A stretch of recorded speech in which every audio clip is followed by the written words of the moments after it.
1 Coríntios 6,19. Acaso ignorais que o vosso corpo é templo do Espírito Santo que mora em vós e que recebeste de Deus? Ignorais que não pertenceis a vós mesmos? De fato, fostes comprados e por um preço muito alto. Então glorificai a Deus no vosso corpo. Palavra do Senhor. Graças a Deus. Vamos aplaudir a palavra de Deus?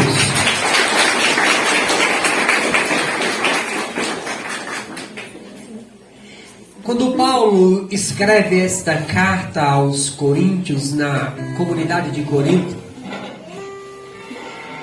Paulo, ele em vida, Jesus quando estava vivo, o apóstolo Paulo, ele não teve um encontro pessoal com Jesus, igual Pedro teve, igual Pedro, igual Mateus teve com Jesus. Paulo jamais escutou uma pregação de Jesus. É tanto que quando Paulo ele está indo para Damasco, em Atos capítulo 9, a Bíblia diz que quando Paulo está indo para Damasco, aparece para ele o próprio Jesus Cristo em uma visão. E Paulo, que estava a cavalo, depois de ter aprovado a morte de Estevão, a Bíblia diz que Jesus diz para Paulo: Saul, Saul, por que me persegues? Então, quando Paulo tem esse encontro com Jesus, Jesus já tinha morrido, e ele aparece para Paulo em visão. A Bíblia diz que Jesus diz para Paulo ir para a casa de um homem, ficar até o momento em que Ananias fosse na casa desse homem. Quando era por volta de 3 horas da tarde, Ananias está em oração, entrando em intimidade com Deus, quando o próprio Cristo aparece para Ananias, dizendo para Ananias: vai até a rua direita, lá você vai entrar em uma casa e encontrar Saulo. Ananias disse para Jesus: olha, eu conheço este homem, eu sei o que ele é capaz de fazer, ele é um homem que anda aprovando a morte dos cristãos, mas mesmo assim eu vou por obediência ao Senhor, e obedecendo ao comando de Jesus, obedecendo a revelação dada através da oração, ele vai até a rua direita, e quando encontra com Saulo, ele coloca a mão em Saulo, e a partir daquela hora, orando pela vida de Saulo, ele se torna o apóstolo Paulo. O interessante é que a partir daquela hora, Paulo, ele começa todo um trabalho de evangelização, de entrar dentro da comunidade cristã, da primeira comunidade cristã, e diz que Paulo começa a anunciar a palavra. Então Paulo tem um amigo chamado Barnabé, ele anda junto com Barnabé, vai para um lado, para o outro, e a Bíblia diz que Paulo, ele percorre toda a Ásia, ele percorre toda aquela cidade evangelizando, e para Paulo uma alma, ela valia mais do que todos os tesouros. É tanto que em 1 Coríntios capítulo 9, no versículo 13, Paulo vai dizer: ai de mim se eu não anunciar o evangelho. A Bíblia diz que Paulo, ele estava numa navegação, quando de repente o vento começou a soprar muito forte, era entre outubro a janeiro, e naquele lugar onde Paulo estava navegando, diz que aquele lugar o vento batia mais forte, e era normal que naquela época o povo evitasse de viajar, mas Paulo estava viajando, prisioneiro. Então a Bíblia diz que Deus aparece para Paulo de noite, dizendo para Paulo: olha, nenhuma alma que está neste barco perecerá. O navegante, o homem que estava, o comandante que estava na navegação, diante da tormenta, diante da tribulação, diante do vento forte que está soprando, logo já enche o coração dele com um medo horrível, e diz que ele vai até Paulo dizendo que todos aqueles que estavam dentro do navio iria morrer. Então Paulo vai dizer assim: olha, o Deus que eu sirvo sirvo, diz nesta noite, apareceu para mim a revelação que ninguém vai morrer, que ninguém vai morrer. Então a partir daquela hora, todo mundo há uma calmaria dentro da alma daqueles homens, dentro do coração daqueles homens, porque Paulo se levanta e diz: o Deus que eu sirvo me apareceu, dizendo que ninguém aqui será tocado. Eu quero me levantar como homem de Deus te dizendo que o Deus que eu sirvo mandou te dizer nesta noite que Satanás ele não pode te tocar, porque Deus tem olhado por você. Então quando Paulo está dizendo isso, Paulo ele não teve um encontro com Cristo como Pedro teve, de ver os milagres que Pedro viu, de ver os milagres, de andar, de alimentar com Jesus. Paulo, em hipótese nenhuma, não viu esses milagres acontecendo. O encontro de Paulo com Cristo é através de uma visão, de uma revelação de Cristo que aparece para Paulo. Este é Paulo, que não estava aos pés da cruz quando João estava e viu o Cristo morrer numa cruz. Paulo não estava na cruz, aos pés da cruz. Só que quando Paulo, em 1 Coríntios capítulo 13, Paulo vai escrever o hino do amor, alguns historiadores, alguns exegetas vão dizer que se Paulo estivesse escrito apenas 1 Coríntios capítulo 13, o hino do amor, então toda a missão do apóstolo Paulo teria sido cumprida. É um dos hinos, é um dos textos mais pregados, que mais chama a atenção. É quando Paulo está dizendo que o amor tudo crê, que o amor tudo suporta, que o amor tudo espera. Quando Paulo está dizendo que as montanhas vai passar, que tudo vai passar, mas que permanecerá somente o amor. E como que Paulo consegue escrever uma carta dessa, sendo que Paulo não estava aos pés da cruz? Quem é Paulo? Perseguidor da igreja, enquanto era Saulo. Quem é Paulo? É aquele que aprova a morte de Estevão. Quem é Paulo? É aquele que se tornaria um dos maiores evangelizadores da face da terra, a tal ponto que São João Crisóstomo dizer que o coração de Paulo e o coração de Cristo era um. Paulo era tão parecido com Cristo que o coração de Cristo e o coração de Paulo, São João Crisóstomo vai dizer que era como se fosse um. Quem era Paulo? Ele não esteve aos pés da cruz como João esteve. Mas então quem era Cristo? A Bíblia diz que Jesus ele nasceu em Nazaré, filho da Virgem Maria, e que quando Jesus veio ao mundo, Pedro vai dizer que o demônio não suportava a presença de Jesus. Ele andou pelo mundo fazendo bem, curando os enfermos, expulsando os demônios. Este era Jesus. Acontece que Jesus, quando ele pregava, os fariseus, eles não tinham como interromper a pregação de Jesus, porque aquilo que Jesus pregava, ele vivia. A pregação de Jesus era uma pregação que quando o povo parava para escutar Jesus, a Bíblia diz que a multidão se comprimia ao redor de Jesus. Diga glória a Deus. Glória a Deus. Pode ser mais forte. Glória a Deus. Quando Jesus ele pregava, a Bíblia diz que Pedro com alguns discípulos estava em um barco navegando. De repente Jesus estava dentro do barco e ele começou a dormir dentro do barco. O vento começou a soprar mais forte. Então houve uma agitação no mar e os discípulos que estavam com Jesus ficaram com medo. Diga comigo, ele está dormindo, mas Ele vai se levantar em meu favor. Quando Jesus estava no barco dormindo, diz que eles começaram a gritar: Senhor, nós estamos perecendo. Imediatamente eles vão até Jesus e acorda Jesus. Quando Jesus, ele levanta e ele dá ordem ao mar: calma, silêncio. A tempestade vai passar, e passou na vida de Pedro. Quem é Jesus?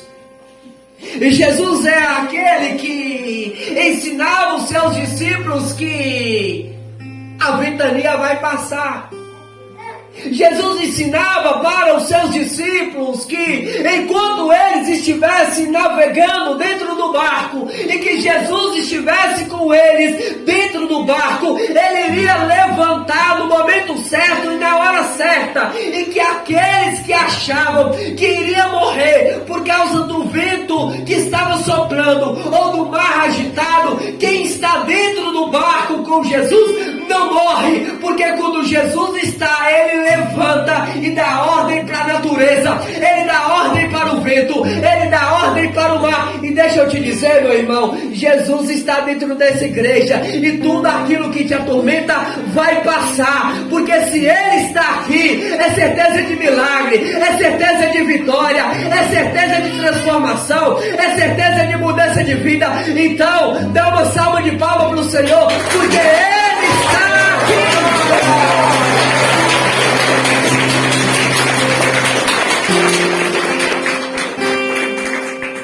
Diga comigo: Jesus é o mestre da oração. Diga mais forte: Ele é o mestre da oração. Jesus, ele sobe para a montanha para orar. Monte na Bíblia significa o final da terra e o começo do céu. O monte é o lugar aonde você chega esbagaçado, porque quando você vai subir a montanha, você olha para cima, e se você não tiver coragem, determinação, perseverança, você não sobe ao monte. Então Jesus ensina que há sempre um começo, um meio e um fim. Quando você vai subir o monte, você chega no pé da montanha, e se você não tiver determinação, você nem começa a subir o monte. Então Jesus passava a noite inteira em oração no monte. Quando ele vai escolher os 12, ele dobra-se de joelhos em oração. No Getsemane, ele está no Getsemane e ele começa a orar para que tudo passe.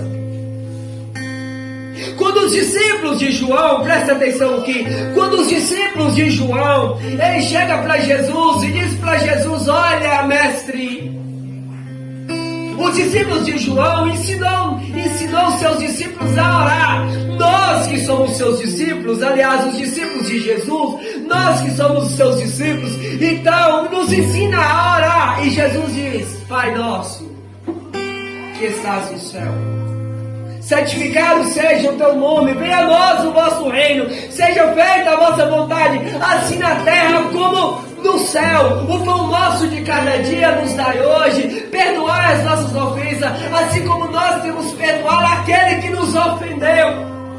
Então Jesus, ele ensina para que todas as decisões que nós vamos tomar, nós devemos basear na oração. Diga comigo: todas as minhas decisões, eu necessito tomar em oração. Diga comigo: oração. A oração, ela faz parte da vida cotidiana de Jesus. Ele ensina os seus discípulos a orar. Ele tem intimidade com o Pai, adquirida na oração. Então, se existe um ensinamento que Jesus nos ensina, é orar. Em Lucas 18, capítulo 18, versículo 1, Lucas vai dizer: orar sempre sem nunca desistir. Conta-se uma parábola de uma viúva que começou a importunar, a gritar diante de um juiz iníquo. de um juiz que não dava nada com nada, que não dava ligança para as causas que ele deveria te atender. E o próprio Jesus vai dizer que se esse juiz levantou em favor daquela viúva, imagina o Pai do céu que levantará quando nós colocarmos em oração. Ou seja, assim, olha para cá, assim como um trovão causa medo em várias pessoas, assim como você começa a orar, a sua oração, ela é como um trovão que causa medo no inferno. Quando você ora, relampagueia. Por quê? Causa relâmpagos, porque é a glória de Deus descendo do céu para a terra. Quando tem um homem de oração em um lugar, a natureza para. Quando tem um homem que ora, há uma paz no ambiente em que ele está. O que é o homem de oração? O homem de oração é como Jacó. Está com a cabeça, está deitado sobre uma pedra, mas está em paz. O que é o homem de oração? O homem de oração é como Davi, que está diante do Golias, mas sabe que no momento certo, quando ele atacar o Golias vai cair. O que é o homem de oração é como Daniel na cova dos leões. Ele sabe que os leões estão famintos, mas que no momento oportuno Deus enviará um anjo para fechar a boca do leão e livrar Daniel das covas dos leões. Esse é um homem de oração. Diga comigo, oração. Oração. Quando Jesus orava, os milagres também faziam parte da vida de Jesus. Diga comigo, milagres. Milagres. Diga mais forte. Milagres. Interessante. Se você olhar para João, capítulo 11, você vai perceber que Jesus ele era amigo de Marta. E a Bíblia diz que Jesus vai para a casa de Marta. Diga comigo, Marta. Marta. Diga mais forte. Marta. Quando Jesus vai para a casa de Marta, provavelmente alguns historiadores vão dizer que o pai de Lázaro, o pai de Marta e o pai de Maria era um homem muito rico. E que provavelmente o pai de Lázaro, mais Marta e Maria, já teria morrido. E que quem ficou tomando de conta dentro da casa, das finanças, seria Marta. Todas as vezes em que a Bíblia diz que Jesus estava na casa de Marta, em momento nenhum fala que ele foi para a casa de Maria. Ele foi para a casa de quem estava administrando. Quando você olha para a Bíblia e vê que Lázaro, ele estava doente, se Jesus chegasse na casa de Lázaro, na casa de Marta, e curasse Lázaro, seria muito, talvez, nem escrito, talvez esse evangelho não seria escrito. Lázaro estava doente. Só que quando Lázaro estava doente, Jesus estava do lado do Jordão, do outro lado do Jordão. E quando o servo de Marta sai da casa de Marta e vai em direção a Jesus, à procura de Jesus, a Bíblia diz que no caminho da casa de Marta até onde que Jesus estava, Lázaro vem a óbito. Se Jesus estivesse na casa de Lázaro e curasse Lázaro, provavelmente não teria escrito no Evangelho, seria apenas mais uma cura. Só que quando Jesus está do outro lado do Jordão, Jesus deixa e permitiu que Lázaro morresse.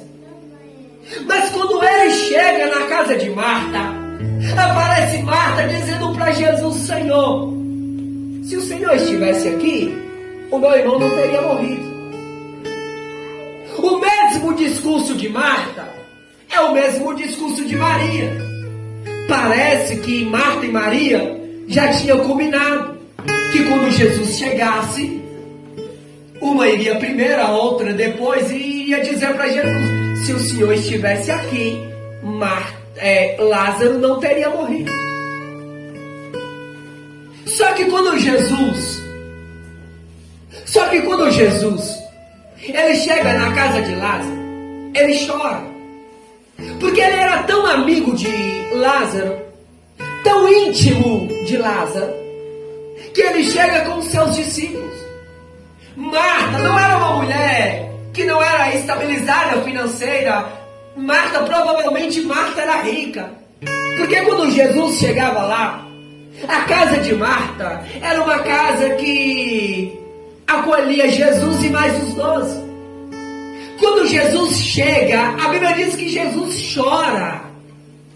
Mas ele diz: leva-me até o túmulo de Lázaro. E quando Jesus chega ao túmulo de Lázaro, ele grita: Lázaro, vem para fora. E quando Jesus chega na casa aonde Lázaro está morto no sepulcro, aquele que é a vida, Jesus Cristo, que encontra com a morte, a partir de agora já não há morte, porque aonde Jesus chega já não há morte, há vida, a ressurreição, a vitória, a poder, a autoridade, a unção. É por isso que eu gosto de dizer para as pessoas: aonde Jesus chega, Lázaro pode estar morto há 4 dias, já cheirando mal, mas quando o mestre de Nazaré chega, o milagre também chega.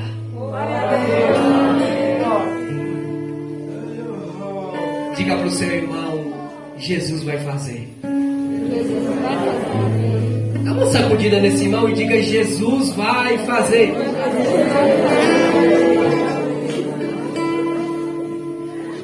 Toda a vida de oração, todos os milagres de Jesus, a pregação é apenas uma preparação para o grande momento.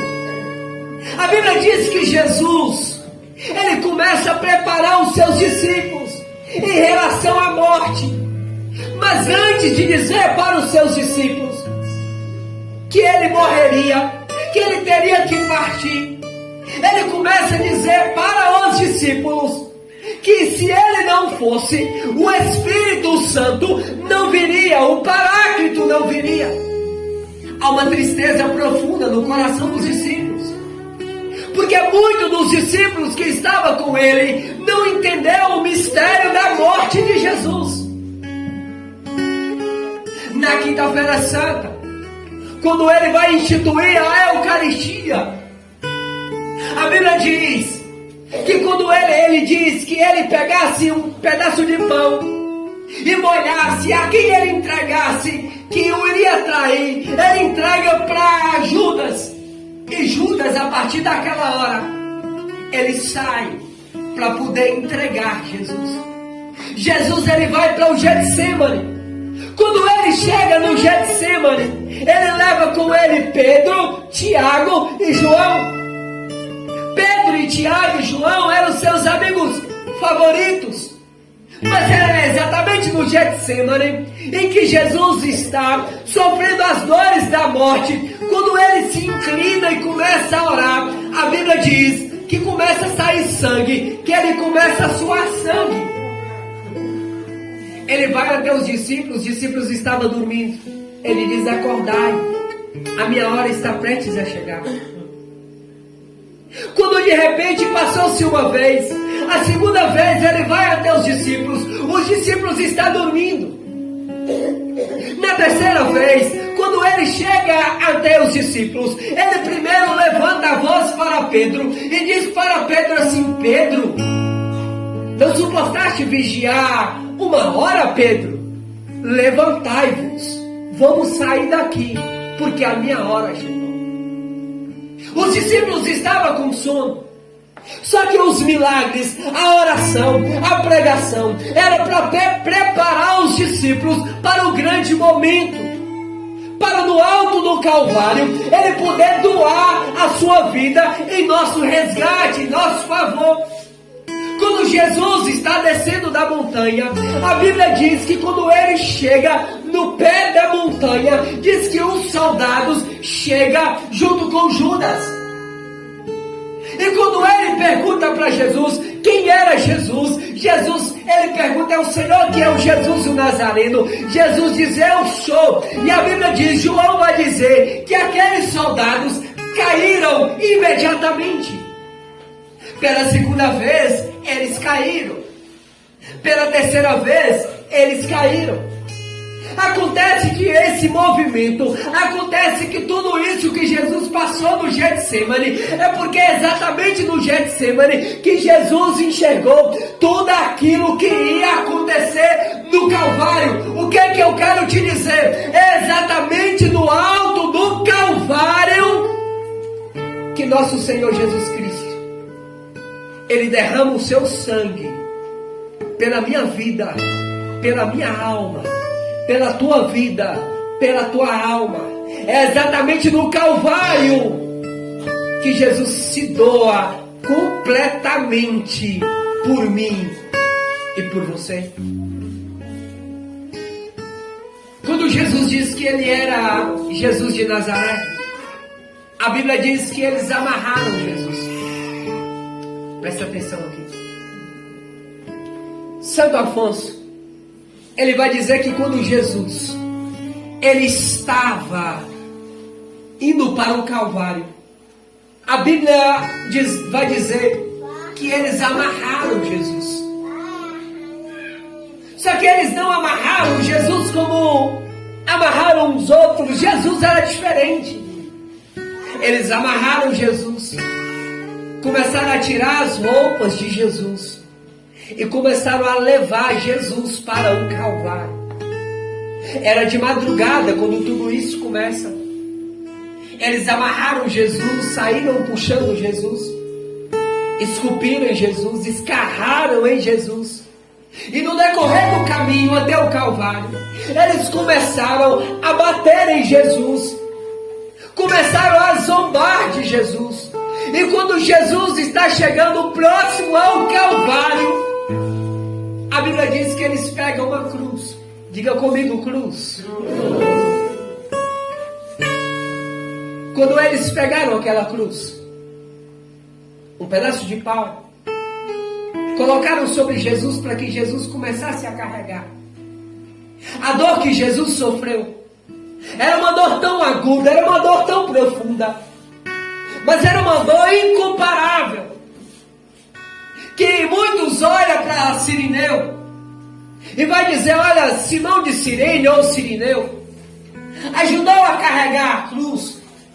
Mas na verdade, o que muitos não sabem é porque se Cirineu não carregasse aquela cruz, Jesus não chegaria ao Calvário. Ele teria morrido na metade do caminho.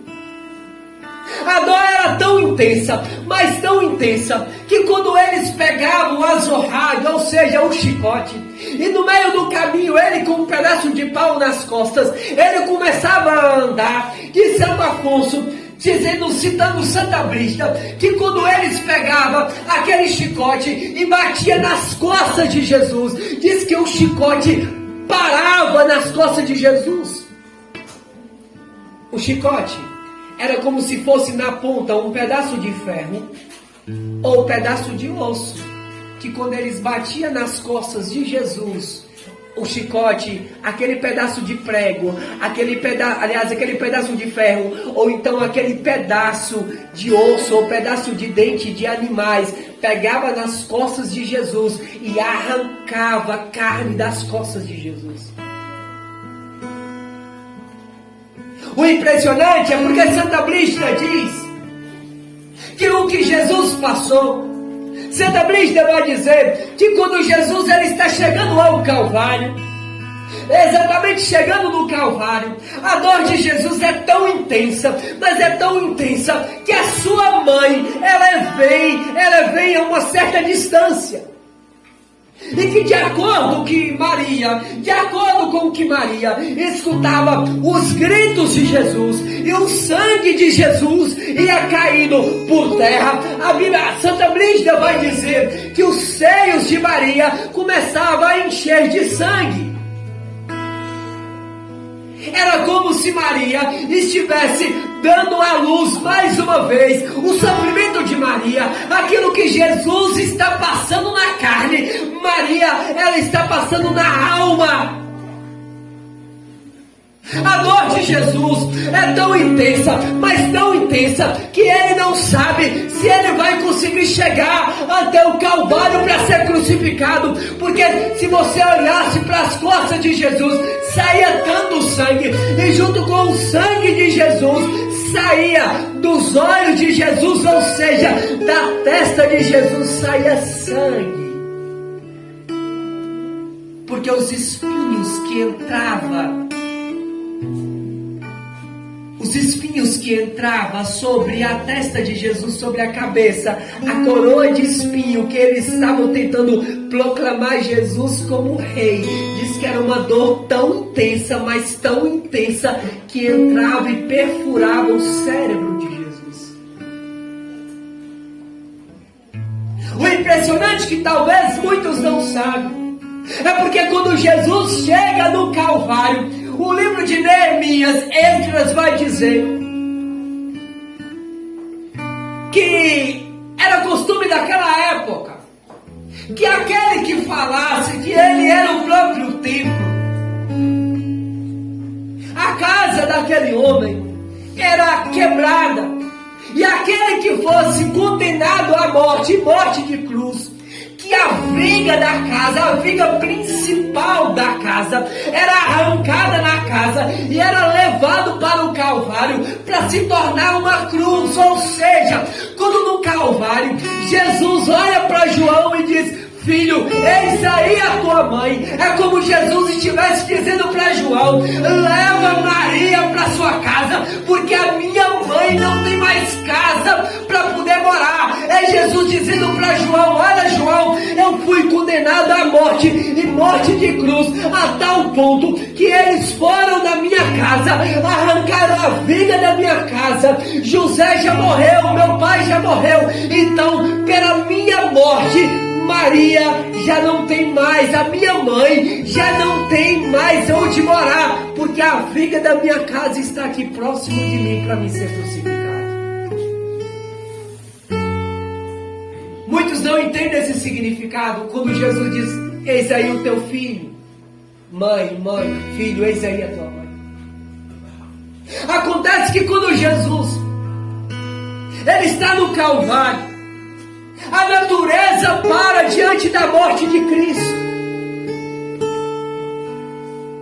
Quando Jesus pronuncia as palavras, Mateus vai dizer que algo sobrenatural acontece no Calvário. O que acontece no Calvário?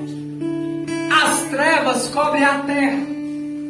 É no intervalo de 3 horas em que as trevas estão cobrindo a terra, que Jesus libera a segunda e a terceira palavra. É nesse momento que Jesus libera a palavra para João e para Maria. Ou seja, diante do mistério do Calvário, a natureza para diante da morte de Cristo, e a morte de cruz. Se você não treme o seu coração diante de tantas coisas que estão sendo faladas, o meu coração, quando eu paro para meditar sobre a morte de Cristo e sobre a morte de cruz que Cristo passou, o meu coração treme e lágrimas vêm aos meus olhos, porque eu paro. A tua salvação, ela não foi comprada a preço de banana. A tua salvação, ela foi comprada a preço de sangue. E se você não entendeu até agora, saiba que quando Jesus estava no Calvário, a natureza entendeu quem estava morrendo. Ao eclipse no sol, o sol para diante da morte de Cristo. E Jesus começa a gritar no Calvário: Pai, por que me abandonaste? O grito de Jesus é tão profundo que quando Jesus grita, Mateus vai dizer que a terra tremeu, a terra treme. E quando a terra tremeu, diz que aqueles que estavam mortos começaram a ressuscitar diante da morte de Cristo. Só que quando Cristo estava no Calvário, Santa Brígida, ou melhor dizendo, Santo Afonso, vai dizer que no Calvário, quando Jesus ele leva 28 marteladas sobre as suas mãos. O prego era de aproximadamente 20 centímetros. E que cada vez que o martelo pregava, aliás, cada vez que Maria escutava o barulho do martelo, quando ela vinha, quando ela estava próxima de Jesus, ou quando ela chegou aos pés da cruz, que ela escutava o som do martelo, a alma de Maria gritava.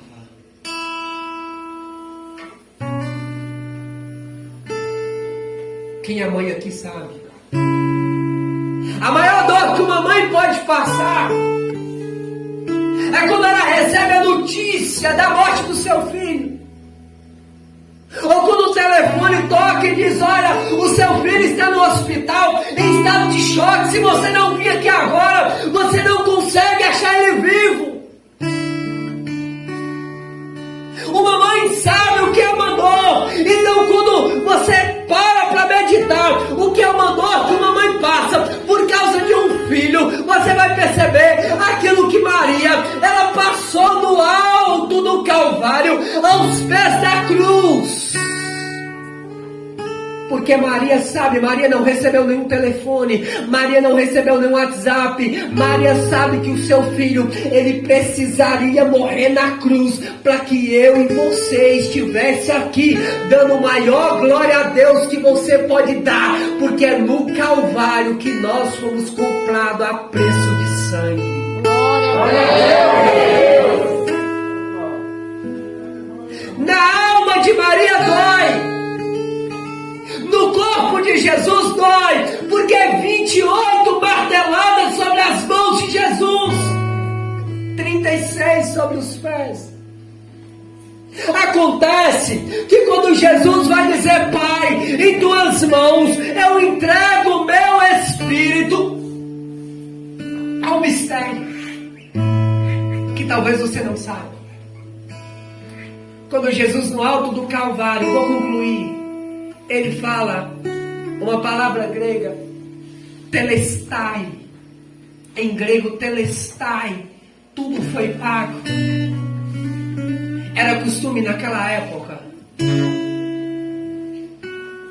como se fosse o SPC de hoje, que alguém que devesse em nenhum lugar, quando ele estava para entrar, passasse de vários dias sem a pessoa pagar, antes dela entrar naquele comércio, o nome dela estava escrito: fulano deve aqui.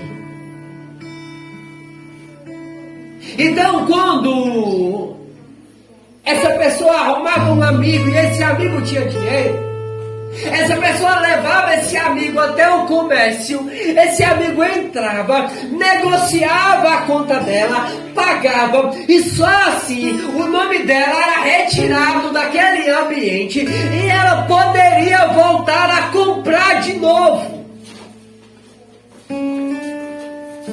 Esse amigo era chamado de paráclito, ou seja, advogado.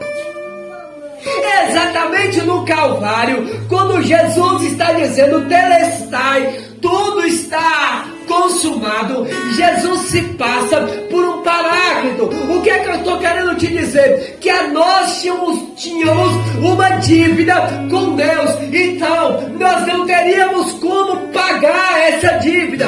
Então Isaías vai dizer: a quem eu enviarei, que a quem eu vou, há uma reunião no céu. Então Jesus disse: eu vou por causa dele, eu vou salvar. Santo Afonso vai dizer que quando lá no céu eles estão olhando um para o outro e dizendo: quem vai, a quem eu enviarei. Diz que eles falam para Jesus assim: olha, mas você vai ser cuspido, e ele: mesmo assim eu vou. Mas eles vão chicotear e Jesus vai dizer, aliás, o verbo Jesus Cristo vai dizer: mesmo assim eu vou. Mas você vai ser rejeitado na sua própria pátria e Jesus vai dizer: mesmo assim eu vou. E o pai dizer para Jesus assim: olha, mas você vai morrer numa morte de cruz. E ele dizer: mesmo assim eu vou. O que é que eu quero te dizer? Que quando Jesus disse assim: consumareste telestai, tudo está consumado, ele está querendo dizer que a nossa conta no Calvário foi pago. Satanás já não tem mais direito sobre a tua alma, porque a sua alma foi comprada na cruz por nosso Senhor Jesus Cristo.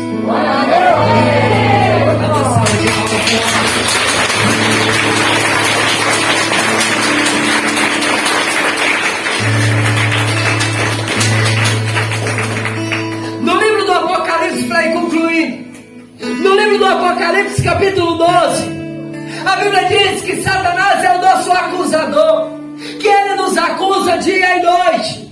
Então, quando Satanás ele for nos acusar diante do trono de Deus, ele não pode mais nos acusar, porque quando ele olha para a cruz de Cristo, ele lembra que a nossa dívida foi pago e que nós não devemos mais nada, porque o Paráclito, o advogado Jesus Cristo, comprou a nossa alma, e Satanás já não tem mais vez sobre a nossa alma. Você foi salvo no nome de Jesus.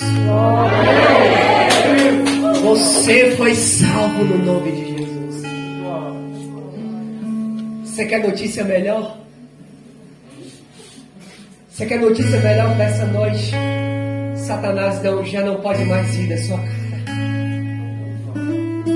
Aonde você passa, todo mundo sabe que você foi comprado pelo sangue de Cristo. E quando ele diz na cruz: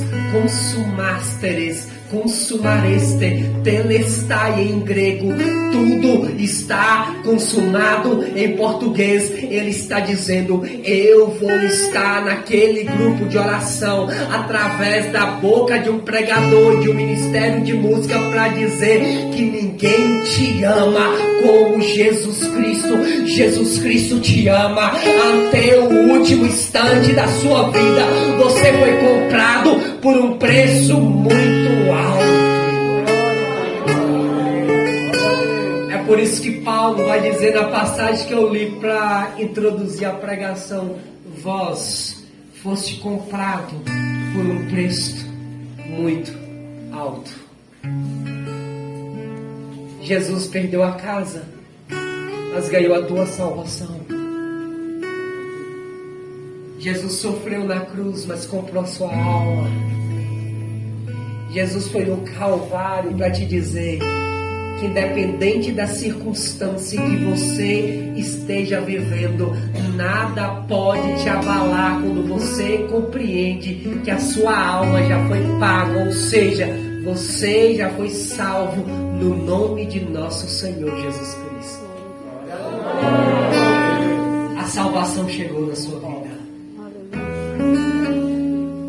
A salvação chegou na sua vida.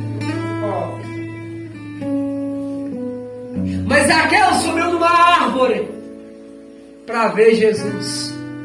Jesus subiu na cruz para poder te dizer que hoje as nossas estruturas serão abaladas pelo sangue de nosso Senhor Jesus Cristo.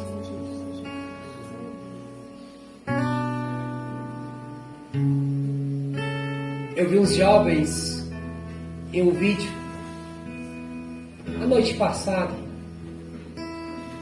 pulando diante de um palco de um cantor secular, e eles passaram a noite inteira neste lugar. Alguns chegaram às 7 horas da manhã e na maior empolgação. E quando eu vi isso, meu coração se entristeceu, porque você percebe que eles estavam em um determinado lugar que não é de bom proveito para ninguém. Mas ao mesmo tempo meu coração se alegrou. Se alegrou por quê, meu? Porque se eles pularam a noite inteira diante de um palco, ou talvez vai pular diante de um trio elétrico, eu posso bater no meu peito e gritar onde eu estiver: eu, Jesus, pagou a minha salvação. Então, Satanás já não tem mais vez sobre a minha vida. E se eu pudesse dar um recado hoje para Satanás, eu diria: nós fomos comprados por um preço muito alto, e o sangue de Jesus está sobre a minha vida e sobre a tua vida. Nenhuma enfermidade pode ficar no seu corpo, jamais, porque você foi comprado pelo sangue de nosso Senhor Jesus Cristo. Dá uma salva de palmas para o Senhor bem forte. Fica de pé, dá uma maior glória a Deus se você pode dar. Você foi comprado pelo sangue de nosso Senhor Jesus Cristo. Aleluia! Aleluia! Aleluia! Você foi comprado pelo sangue de nosso Senhor Jesus Cristo. A morte já não tem mais vez sobre a sua vida. A doença já não tem mais vez sobre a sua vida, porque no Calvário, na cruz, Jesus diz: tudo está consumado. É Jesus descendo na mansão dos mortos e dizendo: olha, eu vim buscar Adão, eu vim buscar Abraão, porque através do meu sangue o céu foi aberto. O leão da tribo de Judá, o cordeiro venceu. Aleluia! O céu é o nosso lugar, porque o cordeiro, o leão da tribo de Judá, venceu, venceu, venceu, venceu. Jesus venceu a morte. Jesus venceu a morte. Eu creio que o ministério vai cantar: ergue os seus braços para o céu. E aquilo que eles cantaram, nós vamos orar, porque a sua vitória foi pago no nome de nosso Senhor Jesus Cristo. Ninguém te ama Solta a voz. como eu. Solta a voz. Ninguém te ama como eu. Olhe pra cruz, essa é a minha grande prova. Ninguém te ama como eu. Solta a voz. Ninguém te ama como Isso, meu amigo. eu. Ninguém te ama como eu. Olhe pra cruz, eu por ti porque eu te amo. Ninguém te ama como eu. Feche os seus olhos agora e solta a sua voz, orando no Espírito.